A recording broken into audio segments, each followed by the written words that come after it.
Dari Musa, kita tahu bahwa Musa story-nya panjang dan berat ya.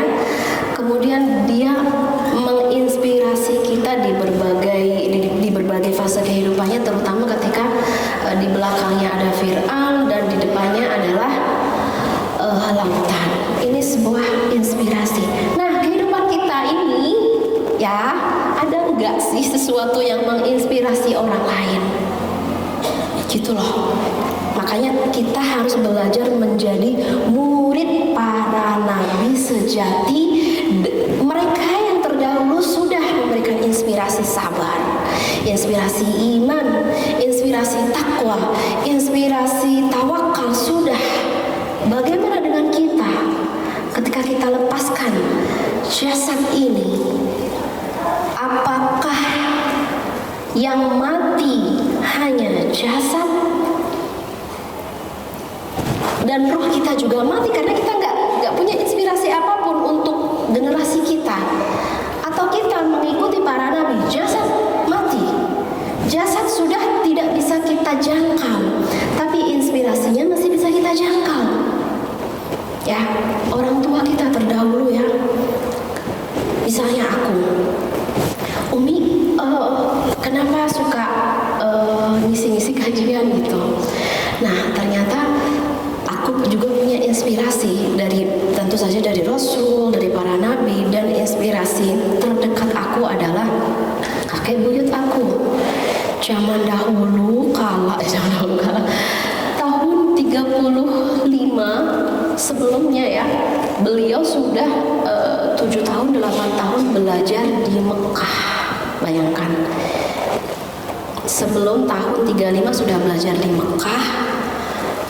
Itu buat aku, anak tahun 80, aku terlahir tahun 80, masa iya anak 35 sudah pergi ke Mekah? Masa anak 80 masih ngahuleng di kampung, gak belajar apa-apa? Makanya aku terinspirasi, pokoknya nanti aku harus belajar Islam di sumbernya, ya kan? Karena memang belajar Islam dari sumbernya itu menurut aku experience yang semoga aku doain teman-teman juga memperoleh kesempatan belajar Islam dari sumbernya langsung. Maksudnya dari sumber terdekatnya ya. Misalnya kita belajar Islam, kalau terjemahan itu never enough, nggak cukup say. Kamu baca Quran terjemahan nggak, big no. Bukan kularang ya, tapi itu kurang banget. Dari mana kamu paham Al-Quran? Kan sudah baca terjemahannya. Enggak, itu nggak bisa mengklaim dia paham Al-Quran hanya dari terjemahan.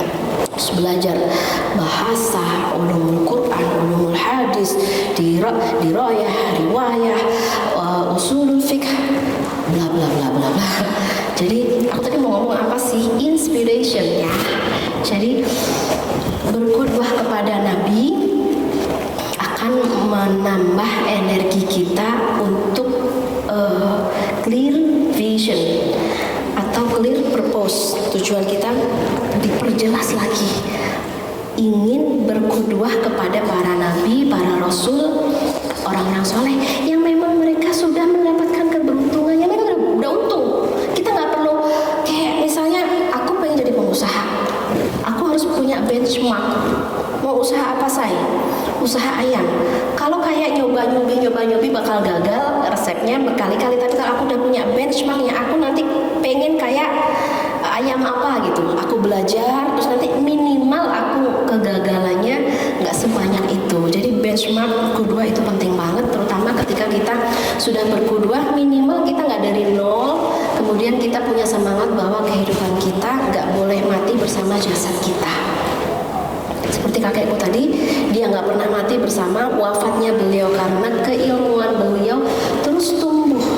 Yang beliau wariskan, yang beliau ajarkan lewat murid-murid beliau tersebar dan menjadi akar-akar perjuangan memuliakan agama Allah di Nusantara Indonesia. Bisa ya?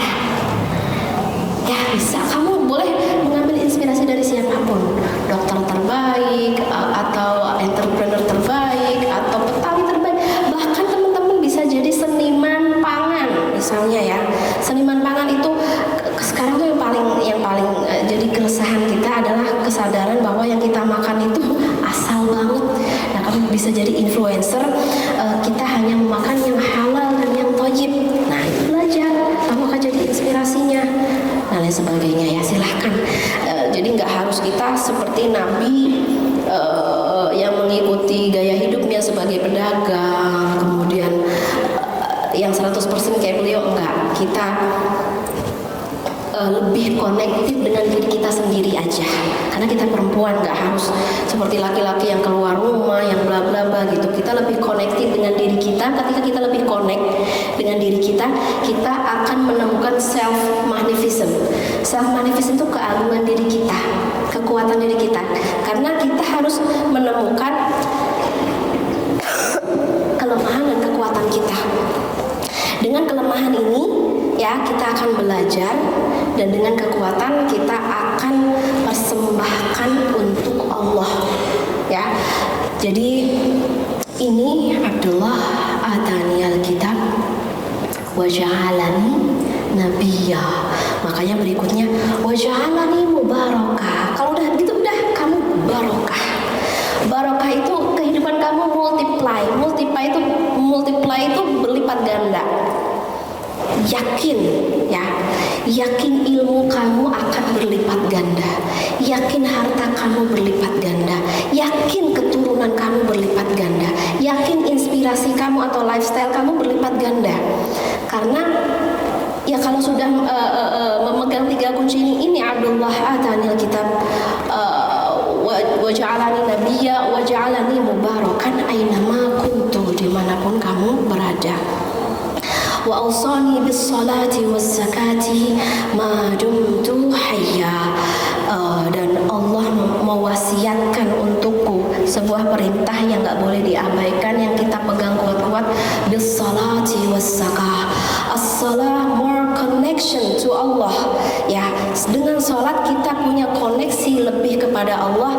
Az-zakah kita punya koneksi lebih kepada manusia, karena kita memang punya koneksi horizontal maupun vertikal, dua-duanya nggak boleh kita abaikan. Wa awsani bis salati was zakati ma dumtu hayya. Berikutnya kalau yang kisahnya itu ya, barram bi walidati wa lam yaj'alni jabbaran syaqiyya. Dan aku dijadikan sebagai seorang hamba yang bar itu berbakti. Jadi di sini sebutnya bar itu bukan satu bakti, baktinya berlipat-lipat. Sudah berbakti kepada ibu kamu gitu, sudah cukup. Kita selalu ngerasa belum cukup.